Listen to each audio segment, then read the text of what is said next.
በቤተ ክርስቲያን የክርስቶስ ስዕል እንጂ ያለው የክርስቶስ ፊልም የለም። እዛ ቦታ ላይ የሰከረ ሰው ወጥቶ ቢሳደብ፣ ወጥቶ ቢዘሙት፣ ወጥቶ ቢደፍር ወንጀል ነው። ስጋ አቅርቦ በስጋው ደልሎ አምጥቶ በስጋ ደላላነት በቢራ ደላላነት ገንዘብን ከሰው መበዝበዝም ከቤተ ክርስቲያን ዓላማና ስርዓት ውጪ ነው። ቴዲ ሲዘፍን እንዲህ ከተደረገ ቴዲ ላይ ዘፈኑት ምን ተደረጉ ነው ጥያቄ ነው። ሰላም ጤና ይስጥልኝ ውድ የአርያ ሚዲያ ቤተሰቦቻችን እንደምን አላችሁ? በያላችሁበት ሰዓት አቆጣጠር እንዳላችሁበት ሁኔታ ሰላማችሁ ብዝት ይበል ማለት ፈልጋለሁ። ወንድም እህቶቼ፣ ታላቅ ታናሾቼ እንደየእድሜያችሁና እንደየክብራችሁ መጠን ሰላማችሁ ይብዛ። ታመው የተኙ በሆስፒታል ያሉ በጸበል ስፍራ የሚገኙ በችግርና በመከራ ውስጥ የሚገኙ ወገኖቻችንን በሙሉ እግዚአብሔር ያስብልን፣ ከክፉ ነገር በሙሉ ይጠብቀን።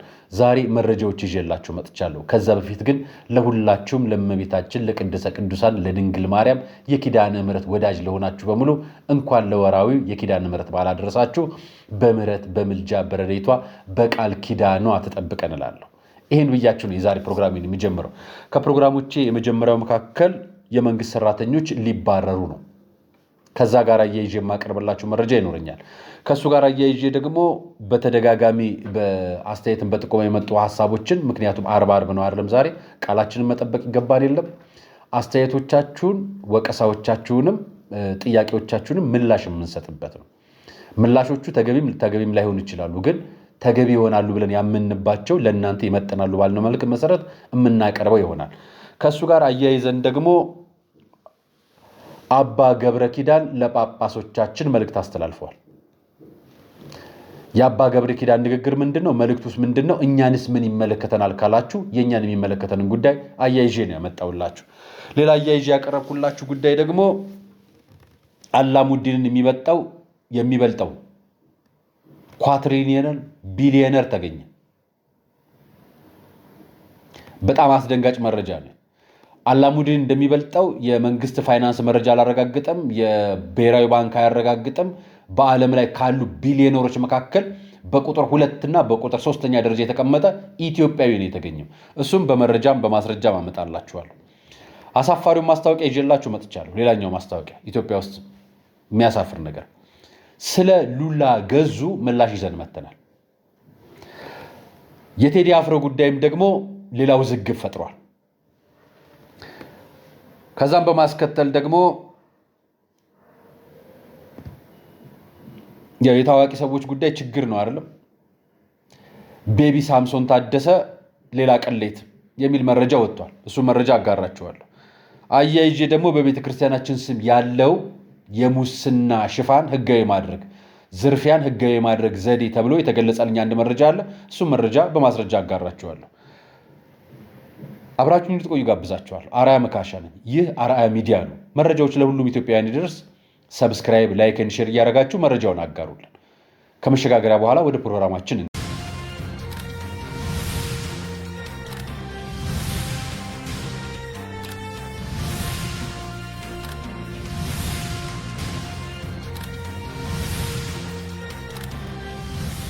አመሰግናለሁ። ከሁሉ አስቀድሜ ታዲያ ስለዚህ ልጅ ጉዳይ ልንገራችሁ። ይሄ ልጅ ታስታውሱታላችሁ፣ ሻለቃ ተብሎ የነበረ ነው። ይሄ ሻለቃ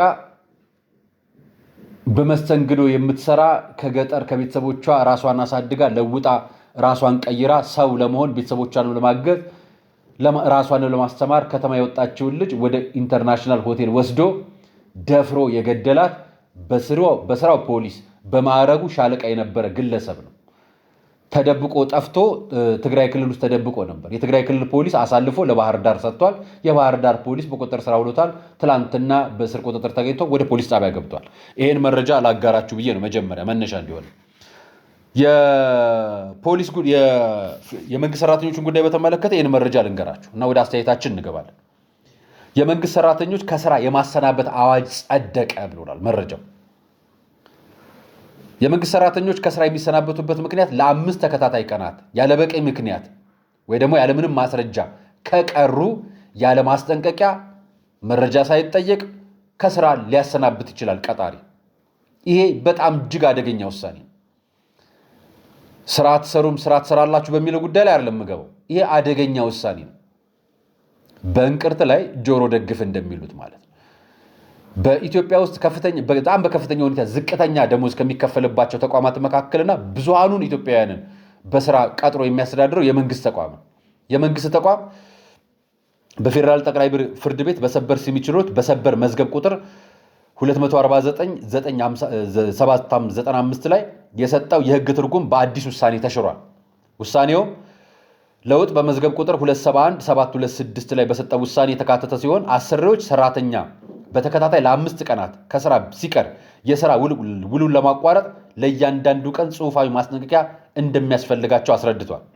የውሳኔው ዝርዝር ሁኔታ የሰበር ሰሚ ችሎት ለውጦች ቀደም ሲል የነበረው ህግ ትርጉም፣ አዲሱ የህግ ትርጉም ደግሞ ይዘት ዋና ይዘት አሰሪው ሰራተኛው በሚቀርበት በእያንዳንዱ ቀን ጽሑፋዊ ማስጠንቀቂያ ካልሰጠ በስተቀር ስራ ውልን ማቋረጥ አይችልም። ሰራተኛው በአዋጁ ከተሰጡት እረፍቶችና ልዩ ፈቃዶች ውጭ ለ5 ተከታታይ የስራ ቀናት ከስራ ከቀረ አሰሪው በጽሑፋዊ ማስጠንቀቂያ ሳያስፈልገው የስራ ውሉ ማቋረጥ ይችላል የሚል ነው። አዋጅ ነው፣ ትንታኔ የለውም። እንግዲህ ነግራችሁ ይሄንን በሀገራችን ላይ የሚፈጥረውን የስነ ልቦና ጫና ሌላውን ቀውስ ደግሞ ታውቁታላችሁና ትንሽ ይከብዳል አይደል? ነገር እየከረረ ሄዷል አይደል? ኑሮ ውድነቱም አለ ምንም አለ። እንግዲህ ስራ አክብራችሁ እንድትሰሩ በዚህ አጋጣሚ እጠይቃለሁ። መንግስትም አክብራችሁ እንድትሰሩ አስቦ እንደሚያደርግ ይገባኛል። ነገር ግን ያለንበት ሁኔታ ከባድ ነው። ሰው መቼም 5 ቀን ያለ ምክንያት ይቀራል ብዬ አላምንም። የሚያደርግ ካለስ ሌሎቹን ሰራተኞችም አዋሳ ወቀሰ። ለማንኛውም አዋጁን ነግራችኋለሁ፣ ለእናንተ መነሻ ይሆናችሁ። ዛሬ የምገባላችሁ ወደ አስተያየቶቻችን ነው።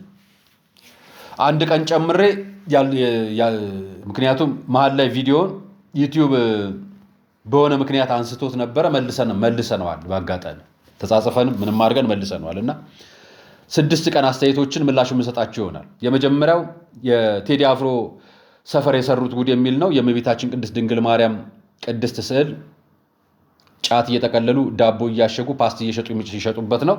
ሁለተኛው ደግሞ ጳጳሱ የምንነካቸው ቴዲን ያወገዘው ፓስተር የሚለውን ያለበት ነው። ሌላኛው ደግሞ የክርስቲያኖች ታረዱ በግንቦት ልደታ ላይ መጡብን ድጋሚ ደግሞ የሚል ነው። ሌላኛው የፕሮቴስታንት መተት በቤተ መቅደስ ቢራና ስጋ ተሸጠ የሚል ነው። ሌላኛው ደግሞ ቴዲ አፍሮ ሊታሰር ነው መቅደሱን ሰበሩት ነው። ሊታሰር ነው የሚል ጥያቄ ነው። መቅደሱን ሰበሩት ነው።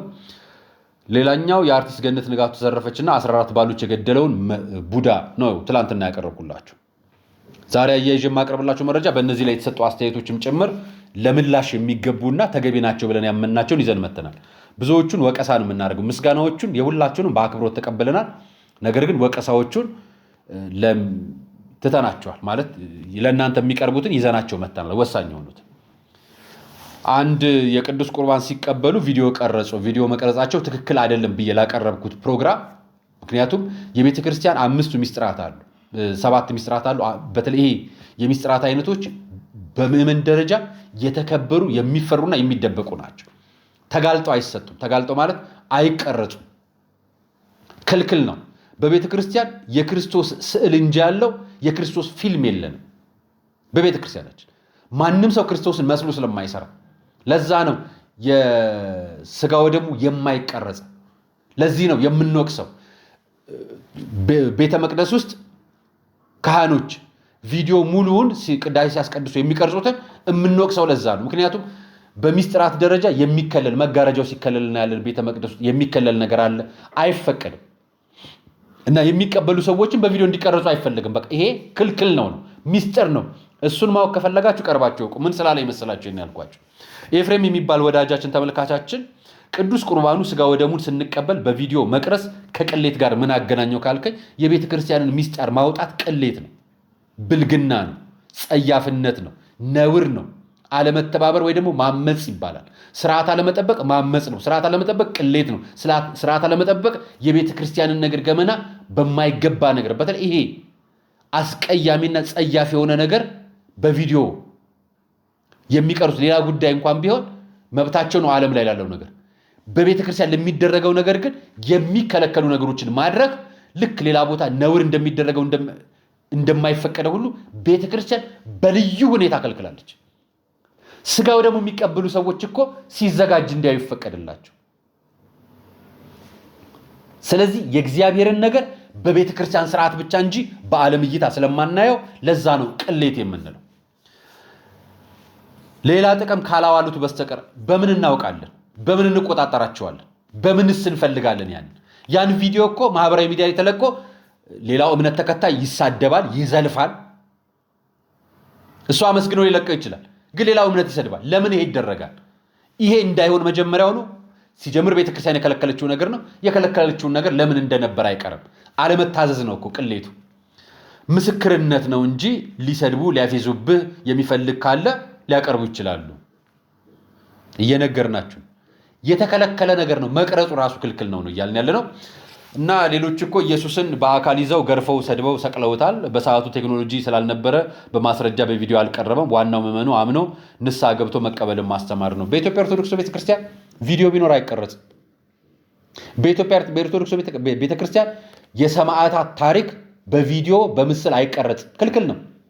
የቅዱሳን የእመቤታችን ታሪክ በቪዲዮ ቀርጾ በምስል ማስቀመጥ አይቻልም።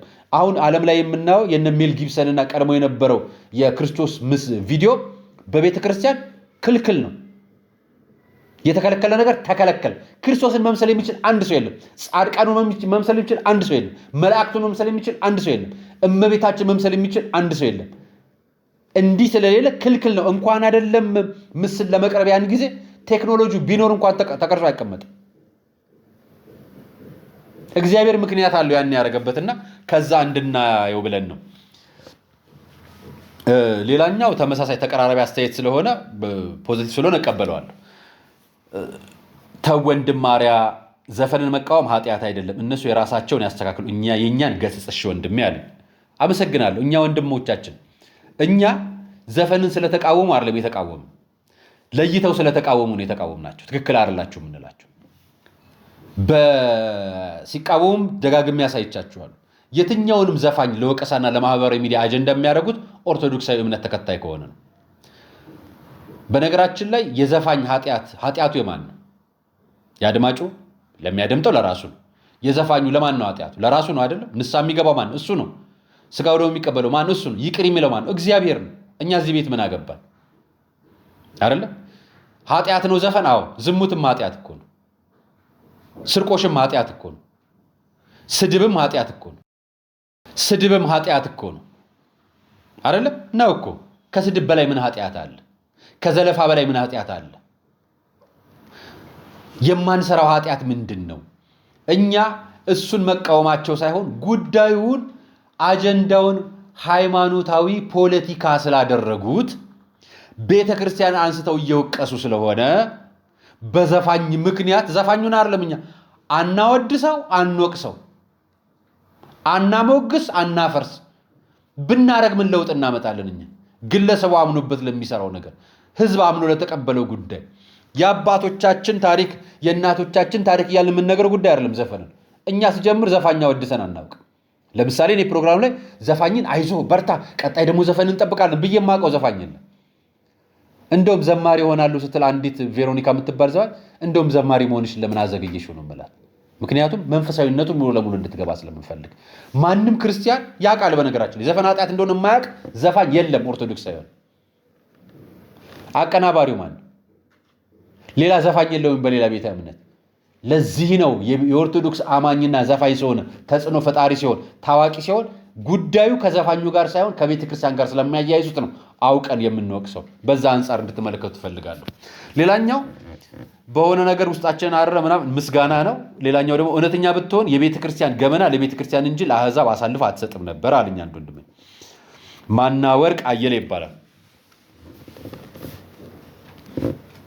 እኔ በጣም ብዙ ቪዲዮዎችን ስሰራ አይታችሁ የምታውቁ ከሆነ ማህበራዊ ሚዲያ ላይ ሲሸጡት ነው የምሰራው። ሳይሸጡት የምሰራው ምናልባት ብዙ ሰው ሳያውቀው በውስጥ በጣም ብዙ አደጋ ሊያደርስ ከሚችል ነገር ውጪ ብዙ ነገር አላቀርብም። የቤተ ክርስቲያን ገመና ስጋው ደግሞ ሲቀበሉ የምታዩ ከሆነ ቪዲዮን ቀርጸው ማህበራዊ ሚዲያ ላይ ለቀውት 500 ሺህ 600 ሺህ ያየውን ቪዲዮ ነው አምጥቼ የምገጽጸው። ትክክል አይደለም የምንለው ልክ አይደለማ። የቤተ ክርስቲያን አባቶች ራሳቸው ካህናት ቤተ መቅደስ ውስጥ ቅዳሴ ስርዓቱን ሙሉ የሚቀርጹት እነሱ ናቸው። ለኛ ተጋርዶብን በቪዲዮ ግን ለውጭ ሰው ይታያል። ላይቭ አድርገውት የምንወቅሰው እሱ ለቀውታል። የለቀቁትን እንጂ ያለቀቁትን እኔ ቤተልሔም ውስጥ ገብቼ አልቀርጽም። ስጋ ወደሙ ገብቼ አልቀርጽም። የቤተ ክርስቲያን ተው የተባሉትን ነገር ሄጄ አልቀረስኩም። የቀረጹትን ነገር ይሄ ትክክል አይደለም ነው። ማስረጃ የሌለኝን ነገር አላቀርብላችሁ። ሄዳችሁ ሰርች ብታደርጉም በቦታው ላይ ብትፈልጉት ብዙ ቪዲዮ የምታገኙት እዛ ቦታ ላይ ነውና ከዛ አንፃር ይዩት። እኛ በራሳችን ሄደን ይሄን ገመና ደብቀን እናውጣ ብለን አናወጣም። የወጣውን ነገር ትክክል አይደለም ብለን እንገጻለን። የሚበረታታውን ደግሞ እናሞግሳለን። ሲሳይ ምን አለን መሰላችሁ? በአንድ ወቅት እኛም ደብር ግብዣው ተደርጎ ነበርና ሊቀ ጳጳሱ አቡነ ሄኖክ የአዲስ አበባ ሀገረ ስብከት ሊቀ ጳጳስን ማለት ነው መጥተው ባርከው ነው የሄዱት። ለዛውም 150 ሺህ አካባቢ በጀት ወጪ ተደርጎ ነው የተሰጣቸው። እንኳን ሊያስተውት እንደውም ይመቻቸዋል ሊቀ ጳጳሶችን። በየደብሩ ገቢ ማሰባሰቢያ እየተደረገ የሚዘጋጀውን ባዛር ብፁዓን አባቶች እቅዱን አቅደው ይህንን አድርጉ ብለው አያስደርጓቸው። የሚያዘጋጁት ደብሮች ናቸው። ደብሮች አዘጋጅተው ጨርሰው እባክዎ አባታችን ይምጡና ይባርኩልን ይባላሉ። አሳያቸዋለሁ በኋላ መጨረሻ ላይ። ሲሄዱ የሚያገኙት ነገር ሌላ ጉዳይ ነው። ያበሉን ጉዳይ እንኳን ብዙ አነጋጋሪ ጉዳይ አላት። ብፁዓን አባቶቻችን በቅዱስ ሲኖዶስ ጉባኤ እንደሚወስኑ ተስፋ አደርጋለሁ። ምክንያቱም ብዙ ምዕመናን እያሟቸው ስለሆነ፣ ይሄ እየታማችሁ ስለሆነ የአደባባይ ሀቅ ስለሆነና እናንተ የራሳችሁ መፍትሄ ትወስዳላችሁ። ነገር ግን አባቶች የሚሄዱት ይሄንን በሬ ግዙ፣ ይሄንን ፍየል ግዙ፣ ይሄንን ጠጅ ጣሉ፣ ይሄንን ቢራ ግዙ፣ ይሄንን ውስኪ ግዙ፣ ይሄን በዚህ አጫርቱ ብለው ብፁዓን አባቶች ይሄን አርገው ያውቁም አያድርጉም። እየተደረገ ያለው ታች ነው። ገንዘብ መሰብሰቢያው መንገድ አጥሯቸው ነው። በነገራችን ላይ ታች ያሉት ይሄንን ስንል ስላጠራቸው በጥፋት መንገድ ይሄዱ ማለት ግን አይደለም። የኛ ጉዳይ ከሱ ጋር ነው። በጥፋት መንገድ ለቤተ ክርስቲያን ገንዘብ መሰብሰብ በኃጢአት ስም ገንዘብ እንደመሰብሰብ ነው። ትክክል አይደለም። ሰው አስክሮ ገንዘብ መሰብሰብ ነውር ነው። ሰው ካሰከርን እኮ ነገ እንዲዘሙት እናደርገዋለን፣ ነገ እንዲሳደብ እናደርገዋለን። በሰከረ አንደበቱ ጥፋት ይሰራል። በሰከረ ሁኔታው ከራሱ አቅሉን ስለሚስት ጥፋት ያጸፋል። ሰውን ኃጢአት እያስገቡ ቤተክርስቲያን ይሰራለሁ ማለት ነውር ነው። የኛ ዋናው መልእክት ይሄ እንድታዩት ነው። መልስ የሚሰጣቸው ብዬ ቀይ ምልክት አድርግባቸዋል።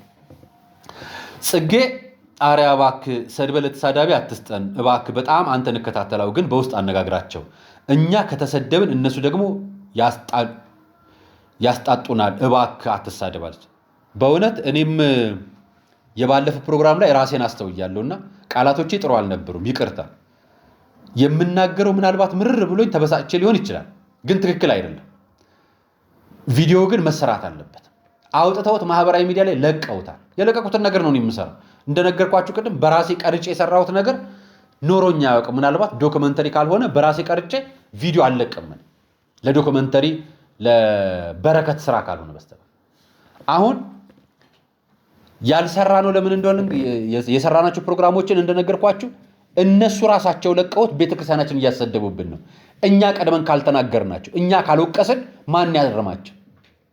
እነማን ሞክረው እንደሆነ ጭምር አሳያቸዋል። ሌላኛው እና የህግን ስርዓት ማን ያስይዘው? ሲኖዶሱ ምን ይሰራል? ወይስ የአዲስ አበባ ሀገረ ስብከት ምን እየሰሩ ነው? ዝም ብለህ ትደግማለህ እንጂ ቦሌ ሰንበት ትምህርት ቤትም እኮ ከተጀመረ ዓመታት አለፉ። ድግስ ማለት ነው። እየተናገርን ለመሆኑ ይህን ስታስተላልፍ በምን በቂ መረጃ አለ ወይ? የትኛውን እንደሆነ ልንገራችሁ። አብዛኛው ተቃውሞ የመጣው በ58ቱ የፈለገ ብርሃን ቅድስት ሥላሴ ቤተክርስቲያን። ለመሆኑ ይህን ስታስተላልፍ ምን በቂ መረጃ አለ? ቪዲዮዎቹ እኮ መረጃ ናቸው፣ ፎቶዎቹ መረጃ ናቸው። ጭማሪ ደግሞ ነግራችኋለሁ። በተቃዋሚ ግለሰቦች፣ በነገራችን ላይ ተቃዋሚዎች መካከላችሁ እንዳሉ ነገራችሁኝ እናንተ ናችሁ። የደብሩን ሰበካ ጉባኤ ስራ ሊቀመንበር አናግሮኛል እና ጥፋት እንደሆነም ነግሮኛል፣ አምኑኛል። ይህንን እንጨርስ እንጂ በሚቀጥለው እናስተካከላለን ብሎኛል ለኔ ለራሴ። እና ጥፋት እንደሆነ አምነው ለምን እንደሆነ ምን አይነት እንደሆነ ተግባብተን ካመንን በኋላ አሁን የሚናገሩ ሰዎች ከውስጥ ብዙ ገፋፊ እንዳለ እየገባኝ ነው። የተናገርከው ሐሰት ኃጢአት መሆኑን አታውቅም? ምኑ ነው ሐሰት? በቤተ ክርስቲያን ውስጥ ቢራ እየሸጣችሁ፣ በቤተ ክርስቲያን ውስጥ መጠጥ እየሸጣችሁ፣ በቤተ ክርስቲያን ውስጥ ስጋ እየሸጣችሁ፣ በቤተ ክርስቲያን ውስጥ የሚጠጣው ሰው አትስከር እንደማትሉት እያሳየኋችሁ ምኑ ነው ኃጢአቱ? ይሄንን እኮ ነው የነገርነው። እውነት እግዚአብሔር ፊት አይደለም የምናወራው? እውነት እኮ ይሄ ነው። ይሄን ፈለገ ብርሃን ቅድስት ሥላሴ 58 ብቻ አይደለም፣ ሐና ማርያም ቤተክርስቲያን፣ ገብርኤል ቤተክርስቲያን፣ ፉሪ ቤተክርስቲያን፣ የአየር ጤና ኪዳነ ምሕረት ቤተክርስቲያን፣ ጣፎ ቤተክርስቲያን፣ እያንዳንዱ ቦታ ነው ያሳየኋቸው። የነገርኳችሁ ማለት ሰካራም ብለናችኋል። ሰካራም ያልናችሁ የትኞቹን ልንገራችሁ? እንዲህ እያስደረጉ ለሚሰክሩ ሰካራም ለሆኑ ካህናት። በነገራችን ላይ ሁሉም ጥፋተኛ አይደለም። ኮሚቴ ውስጥም ሁሉም ጥፋተኛ ይሆን፣ ካህናት ውስጥም ሁሉም ጥፋተኛ ሆኖ ያውቅ፣ ምዕመኑም ሁሉ ጥፋተኛ ሆኖ ያውቅ። ምዕመኑም መመርመር አለበት። ኮሚቴውም ከቤተ ክርስቲያን አንጻር መጠየቅ አለበት። ካህናቶቹም ይሄ ነገር ከቤተ ክርስቲያን ህንፃ አንጻር ከህንፃ ስላሴ አንጻር መታሰብ አለበት። ከእግዚአብሔር ፈቃድ አንጻር አስክረ ነው ገንዘብ ቢሰጠን መደለያ እኮ ነው እየሰጣችሁ ያላችሁ። ሰው አስራቱን እንዲሰጥ መባውን እንዲሰጥ መደለያ ስጋና ቢራ እያቀረባችሁለት በመደለያ ነው እንደ ክርስቲያን የምትሰበስቡት በመንፈሳዊ ዕውቀትና ጥበብ እንጂ።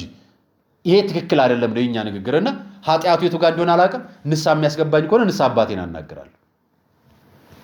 ለጥቂት ጥቅም ብለህ የቤተ ክርስቲያን ክብር ማጠበቅ በመሰረቱ ምንድነው ጥቅሙ? የኔ ጥቅም እኮ እዛ አካባቢ ህፃናት እያዩ እንዳይጠጣ፣ እንዳይሰከር፣ እንዳይዘሙት፣ ጥፋት እንዳይጠፋ። እንዳይዘሙት ማለት የጠጣ ሰው ወጥቶ ጥፋት እንዳያጠፋ፣ የጠጣ ሰው ወጥቶ ከሰው ጋር እንዳይጣላ፣ የጠጣ ሰው ወጥቶ ሰው እንዳያማ፣ ትርፍ የሆነ የኃጢአትን መንገድ በመጠጡ ምክንያት እንዳይፈጽም ነው የኔ ጥቅም። ይሄ ጥቅም ለዚህ ጥቅም ብለህ ከሆነ ኧረ በደንብ ለዚህ ጥቅም ብዬ ነው ሁሌም የምሰራው። ሰው ኃጢአት እንዳይገባ፣ ሰው በደል እንዳይፈጽም፣ ሰው እንዳይሰዳደብ፣ ሰው እንዳይዘሙት፣ ሰው ሰክሮ ጥፋት ውስጥ እንዳይገባ፣ ይሄ ነው የኔ ጥቅም። እግዚአብሔር ካህናቶችን እዚያ ያስቀመጣቸው ለዚህ ነው። ፉሪም የምትገኙ፣ አየር ጤናም የምትገኙ፣ ጣፎ የምትገኙ፣ ዱከም የምትገኙ፣ የትም ቦታ የምትገኙ ለዚህ ነው እግዚአብሔር የሚጠብቀው። በመሰረቱ የቤተ ክርስቲያን ክብር ያልጠበቀና ያልተመጣጠነ ትችት፣ ምናልባት ያልተመጣጠነው ቁጣ በስቶበት ይሆን? ክርስቶስ ቢመጣ ቤቴን የንግድ ቤት አደረጋችሁት ብሎ የተቆጣው ያ እናንተ ካደረጋችሁት በምን ይተናነሳል? መተቸት እምነት ካለው ሰው የማይጠበቅ ስህተት ነው። የስህተት መልእክት የይቅርታ ብትጠይቅና ወደ እውነቱ ብትመለስ። እውነቱን አሳያችኋለሁ። መጽሐፍ እንደሚል እግዚአብሔር አጥብቆ የሚጸየፋቸው በወንድማማቾች መካከል ጠብን የሚዘራ ብሎ የገለጸውን ቃል አንተ አድርገኸዋል። ማና ማን ተጣለ?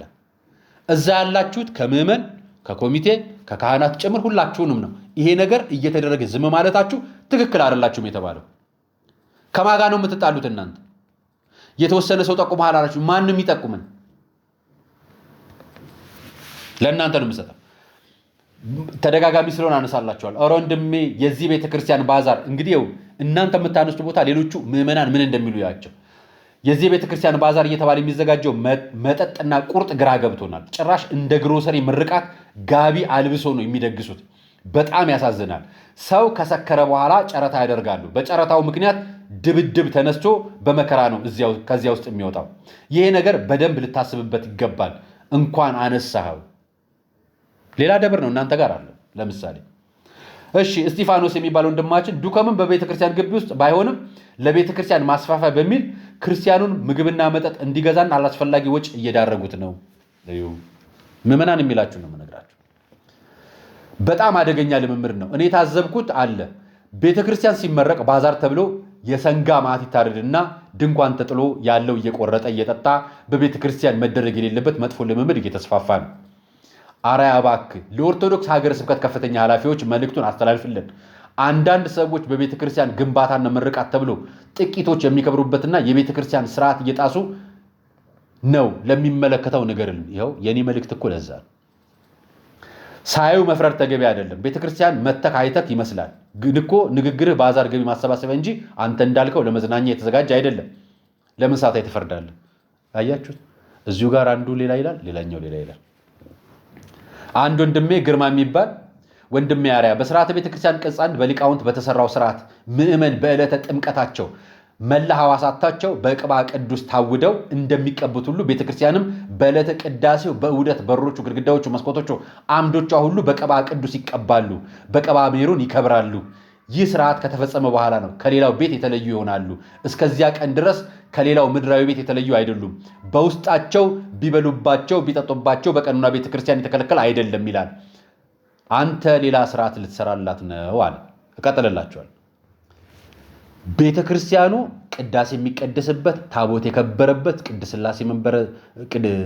ሥላሴ ታቦት ያለበት እዛቸው አቅራቢያ 100 ሜትር በማትረቅ አንድ ግቢ ውስጥ ነው። ድጋሚ እንደ አዲስ ይከብራል የምትሉ አዲሱ ህንፃ ይከብራል ግዴታ ነው። ነገር ግን ቦታው የቤተክርስቲያን ግቢ ነው። ቋንቋ ምግብ ይበላበታል። ዝክር እኮ ይዘከራል። የሰንበቴ ቤት የህፃን መታሰቢያ እኮ ይደረጋል። ሁሉም ሲደረግን ልክ አለ። እንዲህ አይነት ግብዣዎች ግን ልካቸውን እየጣሱ ይሄዳሉ። በገንዘብ የሚገዛ ገንዘብ የሚገዛ ሰክሮ የሚያቅሰዋል። ይሄንን እኮ ያው ኮመንት ገብታችሁ ራሳችሁ ማየት ትችላላችሁ። ራሳችሁ ሰዎችም ይገጥሟቸዋል። ለዚህም ጥፋት እዛው እናንተ ጋር ያለውን አሳያቸዋለሁ። ሌላ ስርዓት ልትሰራላት ነው። አባ ዲዮስቆሮስ በፍኖተ ጽድቅ ዘኦርቶዶክስ ተዋህዶ በሚለው መጽሐፋቸው በገጽ 190 እስከ 191 በነገራችን ላይ ማምለጫ ጥቅስ በጣም ጎበዝ ነን ኦርቶዶክስ። ማምለጫ ጥቅስ እንፈልግ። እሳቸውም በሜሮን ካልታተመና በመስቀል ካልተጠመቀ ቤተክርስቲያን አይባልም ብለዋል። እና ሥላሴ ታቦት የለም እዛ ግቢ ውስጥ የለም። ሥላሴ ታቦት አይከብርም። ራሳችሁን ለማዳን ምን ያህል ርቀት እንደምትሄዱ እኮ ነው የምታሳዩት። ራሳችሁን ቅዱስ ለማድረግ ኧረ ተው ባካችሁ። አንተም ከሊቃውንቱም ከጳጳሱም በልጫለሁ ብለህ ቄሱንም ሰካራም የሚያገለግሉ ምዕመናን ደፋሪ ቤተክርስቲያንን መጨፈሪያ መዘሞቻ ወዘተ ምን ላልከው አለ ከአንደበት የሚወጣ አሳፋሪ ቃል ያልታረመ ቃል ያታሳዝናለህ። ደርሰህ ለቤተክርስቲያን ተቋርቋሪ መስለህ ቃላትን አርም፣ ያልተጣራ ወሬ አትለቃቅም። እኔ በቪዲዮ ላሳያችሁ በፎቶ ለሁላችሁ። በነገራችን ላይ እንዲህ አይነት ቦታ ለሚዘጋጅበትም ለአባቶቻችን የሚሆን ነው የመልእክቴ።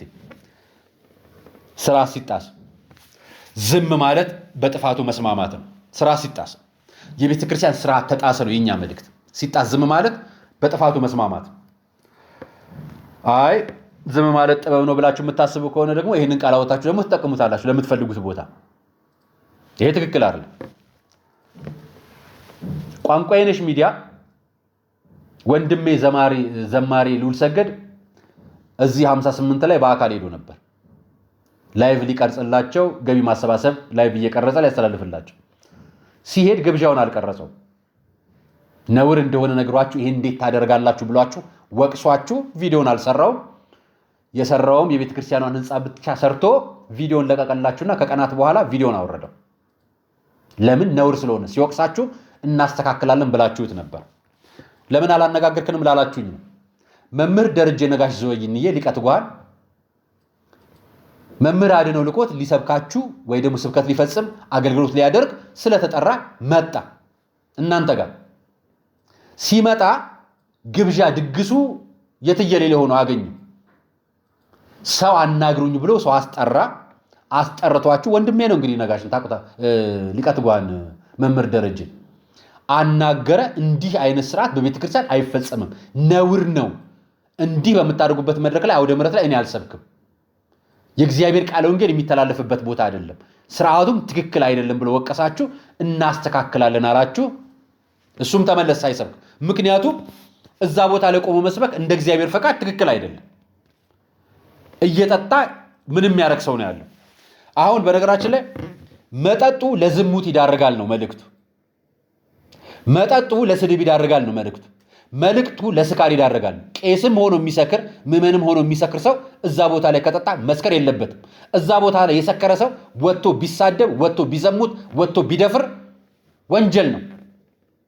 በቤተክርስቲያን ኃጢአት ነው፣ በዓለም ወንጀል ነው። ትክክል አይደለም። ይሄም ቤተክርስቲያን ምግባር ልታስተምር ምግባር እያበላሽ አትሰራም ነው መልእክቱ። መልእክቱ ምናልባት ተዛብቷል መሰለኝ ሲሰሙት። የግል ጉዳይ ሲሆን ወይ ደግሞ የእናንተ ጉዳይ ሲሆን ቅር ብሏቸዋል። ይህንን ለምትሰሙት ነው የምነግራችሁ። ከዛም ምን አደረግኩኝ መሰላችሁ? ለእናንተ እንዲሁም ብዬ እንዲሁ ቤተክርስቲያን ገቢ ማሰባሰብ በተመለከተ ይህን ቦታ ታውቁታላችሁ። እመጓ ቅዱስ ዑራኤል ገዳም ይባላል። ገዳሙን ገቢ ማሰባሰብ የሰራ ነው። ላይቭ ላይ ገብተን ቆመን ለምነን ነው እኔ ነኝ ያስተባበርኩት አብሬ። አሁን ቤተክርስቲያኗ መብራት እንዲገባላት ነው የጠበቅነው። ህዝቡ ደግሞ ለበረከት የሚሄደው ደግሞ ፈውስ ለማግኘት ምሕረት ለማግኘት በረከት ለማግኘት የሚሄደው ሰው ደግሞ መንገዱ ተሰርቶለት በስነ ስርዓት እንዲሄድ ነው። ይሄው እየተሰራ ነው። እንዲህ ስናይ እንመሰክራለን። ገና እየተሰራ ነው። አሁንም የነበረው ነገር ወጪ፣ በተለይ መብራት ኃይል ወጪ በጣም ከፍተኛ በመሆኑ የተነሳ መንገድ ላይ የተጀመረው ነገር ሊቋረጥብን ደርሷል። እና እንጠይቃለን በአደባባይ ደግፉን።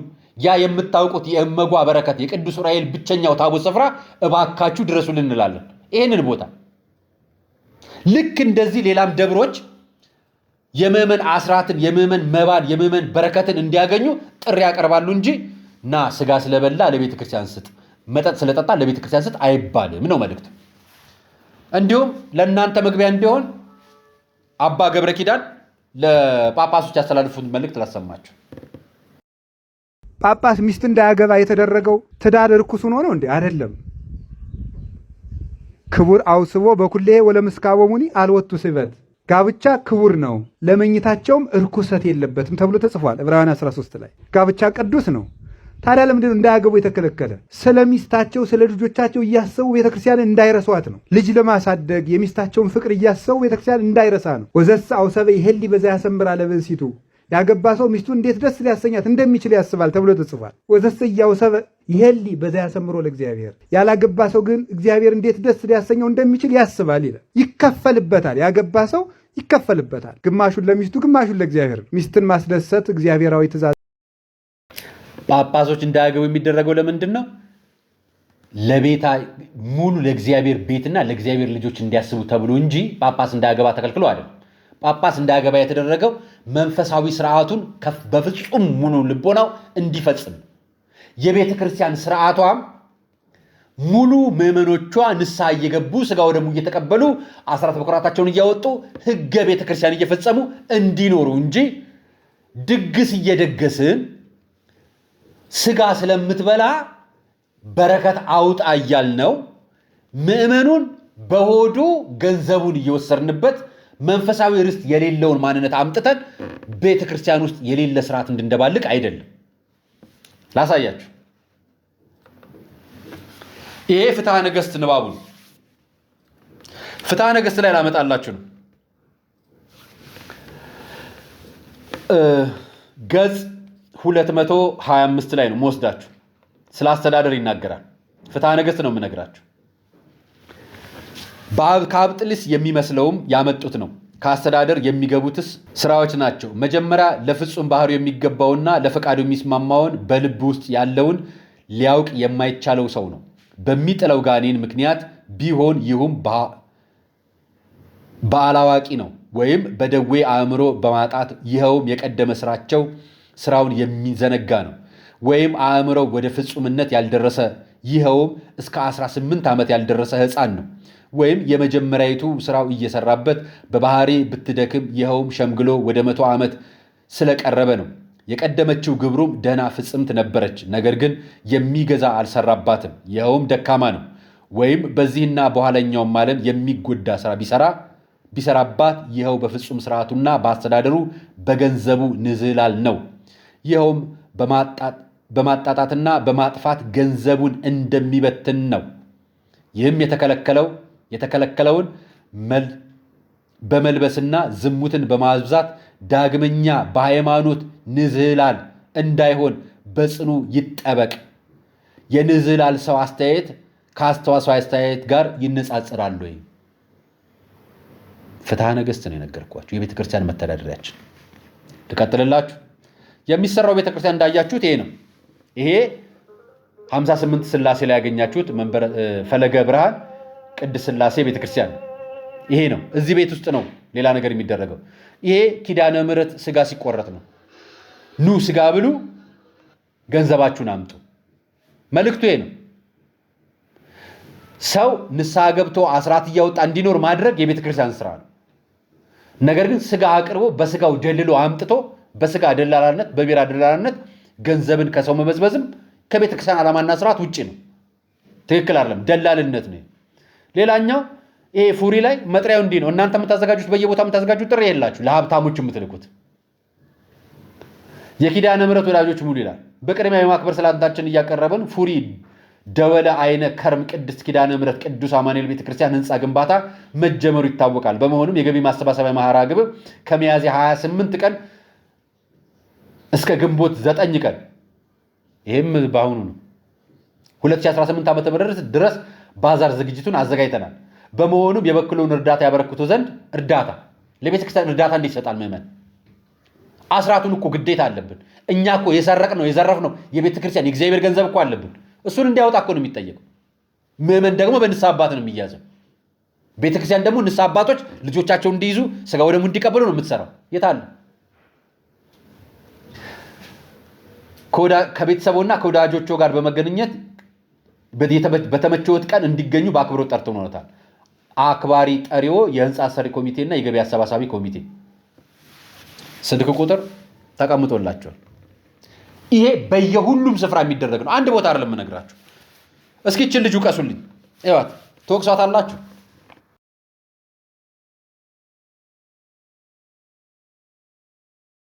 እች ልጅ ምሽት ጭፈራ ክበብ ውስጥ የምትጨፍር ህፃን ነች። የ12 ዓመት በታች የሆነች ልጅ። እች ልጅ ማንን አይታ ጨፈረች ካላችሁኝ፣ ታላቆቿን፣ ወንድሞቿን፣ እህቶቿን፣ አባትና እናቶቿን አይታ ጨፈረች። ይችን ልጅ ወደዚህ ምግባር የወሰዳት ቤተሰቦቿ፣ አጠገባ ያሉ ማህበረሰብ ነው የወሰዳት። እች ልጅ በግሏ ራሷን ለጭፈራ አዘጋጅታ አይደለም የተወለደችው። የመወሰን አቅም የላትም። የማሰልሰል ጊዜዋ ገና ነው።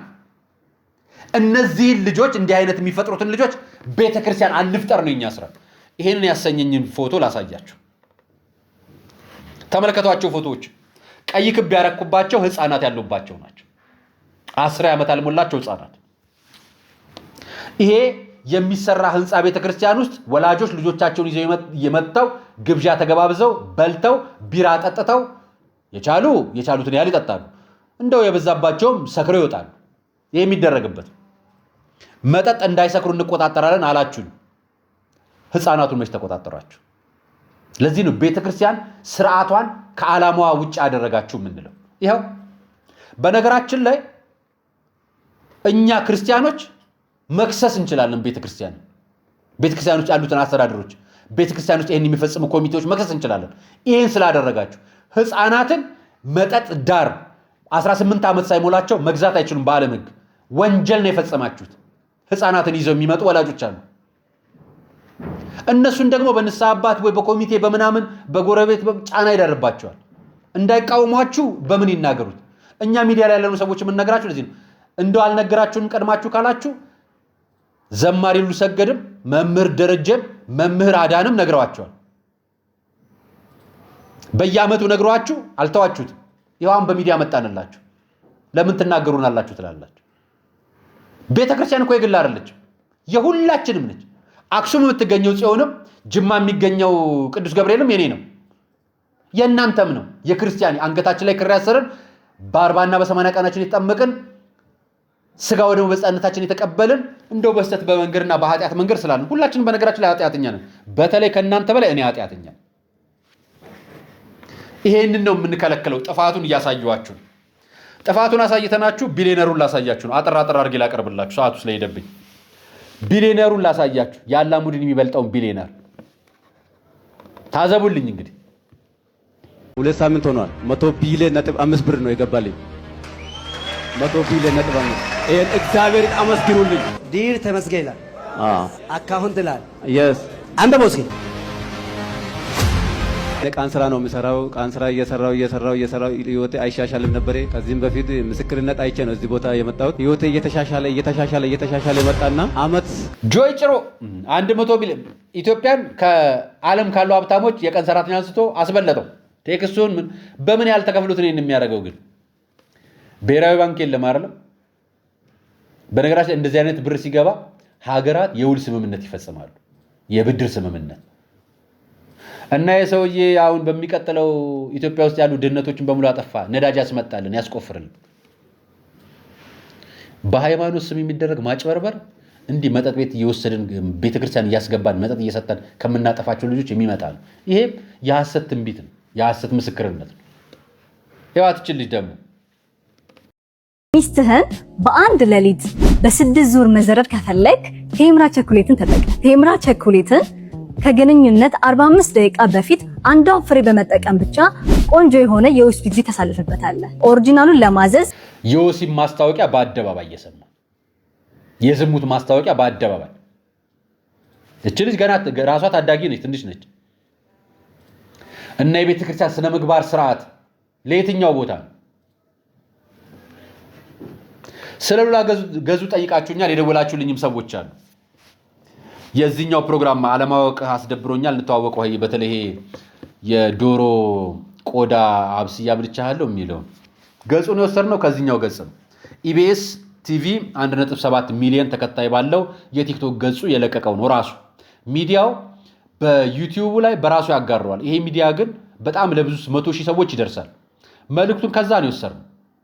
እዛኛው ላይ ሙሉን አይተነዋል። ነገር ግን መልእክቱ ልክ እንደ ማንኛውም ማህበራዊ ሚዲያ አጀንዳ ሰብስቦ ይሄንን መልእክት የወሰዱ ሰዎች አሉ። እንደው አንተ ባልዮች አሉ ያለው ድራማ ነው የሰሩት። ነገር ግን ትክክል አይደለም። ማስታወቂያው ትክክል አይደለም፣ ተገቢ አይደለም። ልክ እንደዛች ይሄ ቸኮሌት ስንት ዙር ነው ያለችው? ስንት ብልግና ነው ያለችው? ይሄ ማስታወቂያ ይሰራበታል ኢትዮጵያ ውስጥ? ዓለም ላይ ይሰራ። ኢትዮጵያ እኮ የራሳችን ባህል፣ ወግ፣ እሴት፣ ሃይማኖት፣ ስርዓት ያለን ህዝቦች ነን። እሱ ነው መጠበቅ ያለበት። ይሄም ስርዓት በሉላ ገዙ ላይ የወጣው ነገር ከራሳቸው ሚዲያ የወሰድነው መሆኑን እንድታውቁ ስለፈለግኩ የራሳቸው ሚዲያ ላይ የቀረበ ነገር ነው። ነገር አቀራረቡ ትክክል አይደለም። የቴዲ አፍሮ ጉዳይ ደግሞ ትላንትና ማታ ማምሻውን ብዙ መነጋገሪያ ሆኗል። ይሁት አበሻን ሚዲያ ዛበሻ ሰበር ዜናም የቴዲ አፍሮ ስቱዲዮ መሰበሩ ተሰማ። ታጣቂዎች ሰብረው በመግባት ሙሉ ንብረቶችን ይዘው እንደሄዱ ምንጮች አረጋግጠዋል። የቴዲ አፍሮ ስቱዲዮ በአዲስ አበባ ሲኤምሲ አካባቢ አዲሱ የኮንቬንሽን ህንፃ አካባቢ የሚገኝ ሲሆን እዛም አቦጊዳም ስቱዲዮ ሃና ለ የሚል ቴዲ እንደቢሮም እንደዚሁም ደግሞ አዳዲስ ስራዎችን ለመፍጠር የሚጠቀምበት ስቱዲዮ አለው። በዛ ስቱዲዮ ውስጥ ከስፒከር እስከ ኮምፒውተር ሁሉንም ነገር የማቀናበሪያ መሳሪያዎች ወደፊት የሚወጡ ስራዎችን ጭምር ሰብስበው መውሰዳቸው ነው ምንጮች የገለጹት። እንደ ምንጮቹ ገለጻ እነዚህ ታጣቂዎች የመንግስት የታርጋ ያለው መኪና መያዛቸውን እንደዚሁም ደግሞ የአንዳንዶቹም የፌዴራል ፖሊስ ዩኒፎርም የለበሱ እንደሆነ የገለጹልን ምንጮቻችን ወደ ህንፃው ሲገቡ የህንፃውን ጥበቃ ደብድበው አቁስለውት እንደዚሁም ደግሞ የተለያዩ ጉዳቶችን አድርሰው ስቱዲዮን ሰብረው ገብተው ሁሉን ነገር እንደወሰዱ ነግረዋል። ጉዳዩን እየተከታተለው ነው። ቪኦኤ የዩቲዩብ ቻናል ላይ ዝርዝሩን ጠብቁን። ቴዲ ሲዘፍን እንዲህ ከተደረገ ቴዲ ላይ የዘፈኑት ምን ተደረጉ ነው ጥያቄ ነው።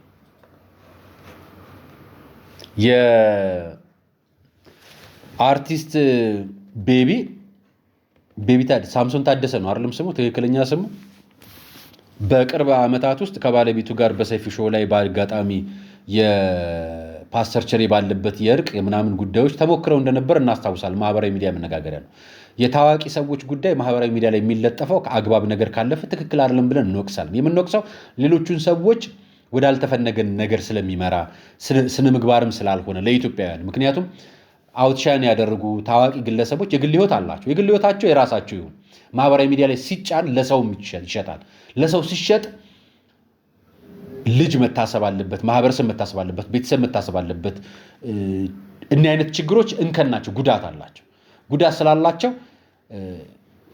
አሁን አዲስ ሚስት አግብቶ ከአዲስ ሚስቱ ጋር አዲስ ሚስት አግኝቶ ነው አዲስ ጓደኛ አግኝቶ ቪዲዮዎች ተለቀዋልና ለኔ ደረሰኝና እንዲህ አይነት ነገር ስለእናንተ ትክክል ነው ተገቢ ነው ትላላችሁ? ሌላ ህይወት ማንም ሰው ትዳር ከፈታ በኋላ አያስፈልገው የሚል አቋም የለኝም። ነገር ግን ቪዲዮ መለቀቁ ምንድነው ጥቅሙ? ምንድነው የሚያመጣው ውጤት ነው ወይስ ብሽሽቅ ነው? ዳግማዊት አግብታ እንደዚህ ወይ ደግሞ እንደዚህ አይነት ቪዲዮ ሰርታ ብትለቅ ብሽሽቅ ነው እንጂ የምንላት የራስሽ ህይወት አንላት። እናንተ ማህበራዊ ሚዲያ ላይ ታዋቂ ሰዎች ናችሁ፣ የምትለቁት ነገር ብሽሽቅ ነው የምታደርጉትና ለኢትዮጵያውያን ለቃችሁ የምታደርጉት ነገር እናንተ ነው የሚያስወቅሳችሁ። ብዙዎች የወቀሱት ነው ይሄንን ቪዲዮ በየሱም ቪዲዮን ላሳያችሁ። ብዙዎች ወቅሰውታል። እኔ ቪዲዮን ብቻ ነው የማሳያችሁ። ወቅሰው እንደደረሰው ታስቡታላችሁ ብዬ ስለማስብ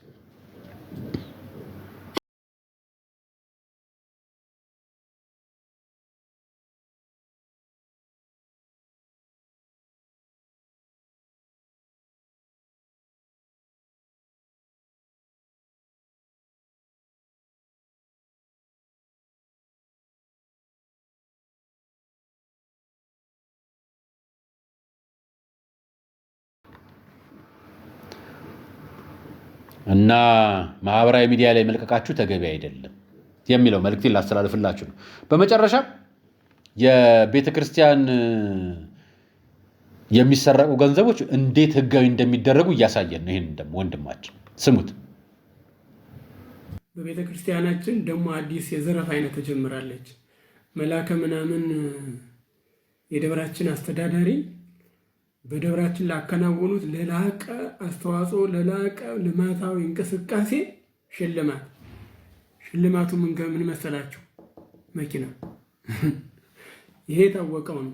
ዘረፋን፣ ስርቆትን ህጋዊ አስመስሎ ተቀባይነት ያለው እንዲሆን አድርጎ የማቅረብ ሌላው ዘዴ ተጀምሯል። አሁን ይሄ ልብ አድርጎ በስፋት በአዲስ አበባ ውስጥ በቀጣይ ሊደረግ እንደሚችል እንጠብቃለን። ሌላው የዘረፋ ዘዴ ነው። ይሄ ላንቃቸው እስኪሰነጠቅ አውደ ምሕረት ላይ ቆሞ በበዓላት ቀን ወንጌል ከማስተማር ይልቅ ገንዘብ ስብሰባ ላይ እየተጠመዱ እውነት ልማታዊ እንቅስቃሴው አጓጉቷቸው ሳይሆን ከዛ በፐርሰንት የሚያገኙት ገንዘብና በድብቅ እየቆራረጡ የራሳቸውን ግንባታ የራሳቸውን ሀብት የሚያካብቱበት መንገድ ስራዬ ብለው ስለያዙት ነው እንጂ እስኪንጠይቅ በዛ በአጥቢያው ስንት ምዕመናን እንዳሉ በመዝገብ ተመዝግቦ ይታወቃል።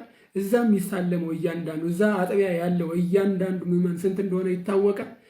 ከየትኛው ዕድሜ እስከ የትኛው ዕድሜ ድረስ እንዳለ በዕድሜ ተለይቶ ይታወቃል። ስንት ንስሐ የሚገባ ስንት ቅዱስ ቁርባን የሚቀበል ወይም ምስጢራት ተሳታፊ የሆኑ ስንት ምዕመናን እንዳሉ ይታወቃሉ። ስንቶቹስ በስርዓተ ቤተክርስቲያን የተጋቡ እንደሆኑ፣ ስንታቹስ ደግሞ ከስርዓተ ቤተክርስቲያን ውጭ ጋብቻ የፈጸሙ እንደሆኑ ይታወቃል። እነዛ ከስርዓተ ቤተክርስቲያን ውስጥ ያሉትን ወደ ስርዓተ ጋብቻ ወደ ቤተክርስቲያን ስርዓት በጋብቻቸው እንዲፈጽሙ ለማድረግ የታቀደ ነገር አለ።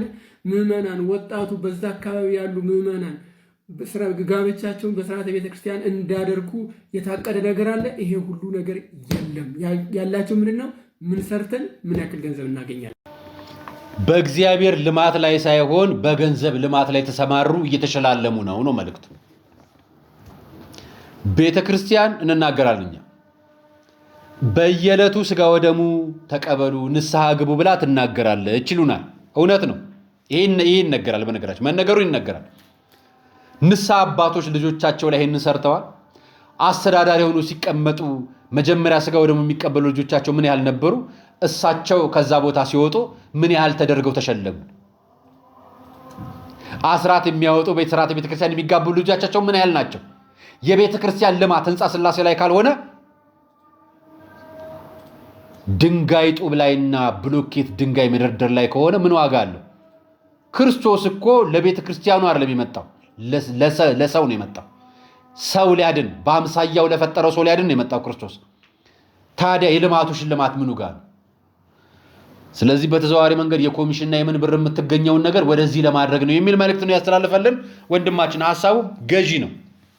በብዙ ቦታም እኛ የምንቃወመውና እንዲህ ቢሆን ደስ ይለናል የምንላችሁ ስለሆነ በነገራችን ላይ እንዲህ የሚሰሩ የሚለፉ አባቶች እንዳሉ እናውቃለን። ያው በስተው ሚዲያ ላይ የሚታዩት ግን በልማት ስም ስለ ምዕመናን የማያስቡ መስቀል ለማሳለም የሚጸየፉ በጣም ብዙዎች ናቸው። በጣም ብዙዎች ቸኮልኩ እንዲያረኩ የሚሉ በየደብሩ ንዋያተ ቅድሳት በየዓመቱ በየክብረ በዓሉ የሚቀያይሩ ታቦት አቁሞ ገንዘብ የሚለምኑ ይሄን ሰልችቶናል። ከተማ ውስጥ መላው ኢትዮጵያ ውስጥ ብትጠይቁ ሰልችቶታል ህዝቡ። ታቦት የሚቆም ጊዜ ግማሹ አቋርጦ ይላል፣ ግማሹ ሰልችቶታል። እናንተን አይሰማም፣ ዝም ብሎ ያጨበጭባል። አሁንማ ትቶ ካህኑም ካሜራ ይዛል። አሁን ጳጳሶች ናቸው እየገሰጹ ያሉት እረፉ እያሉ ያሉት። ካህኑ ሞባይል ይዞ ነው የሚቀርጸው። ምዕመኑስ ታዲያ ምን ያድርግ? ሞባይል ይዞ ይቀርጻል።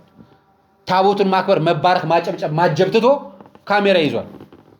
ገደል እየከተታችሁን ትሸለማላችሁ። የዛሬው ፕሮግራም ይህን ይመስል ነበር። አርያ መካሻ ነበር ፕሮግራሙን አዘጋጅቼ ያቀረብኩላችሁ። ለነበረኝ ቆይታ አመሰግናለሁ። ሰናይ ቀን